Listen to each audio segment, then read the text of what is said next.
సిద్దిపేట జిల్లా గజ్వేల్లో అఖిల భారత యాదవ మహాసభ కమిటీని ఎన్నుకున్నారు. గజ్వేల్ మండలం అఖిల భారత యాదవ మహాసభ అధ్యక్షుడిగా ప్రజ్ఞాపూర్ కనకమైన కన్నా యాదవ్ ఎన్నికయ్యారు.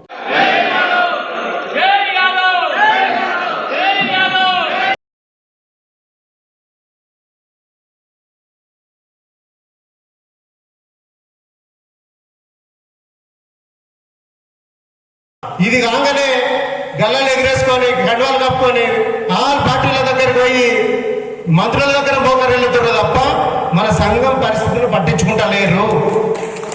నేను కూడా ఒక రాజకీయ పార్టీకి బాండ్ అయినాను. నేను గత 25 ఏళ్లలో రాజకీయాలలో ఉన్నాను. సర్పంచ్గా చేసినాను, కౌన్సిలర్గా చేశాను. రేపు నెక్స్ట్ కార్పొరేషన్ కూడా అవుతుంది. అది కూడా అవకాశం ఉంది నాకు. కానీ నా కులం ఈ బాధ్యత ఇచ్చి పంపించింది కాబట్టి ఎక్కడ ఎవరి దగ్గర ఒక్క రూపాయి అవినీతికి జరగకుండా క్యాలెండర్ కూడా 5 పైసల బిల్ల కూడా వసూలు చేయలే నా 8 ఏళ్ల పదవి కాలంలో. నేను మొన్ననే నెల కింద నెల జరగాలి, బహుశా 25 రోజులు అవుతుంది.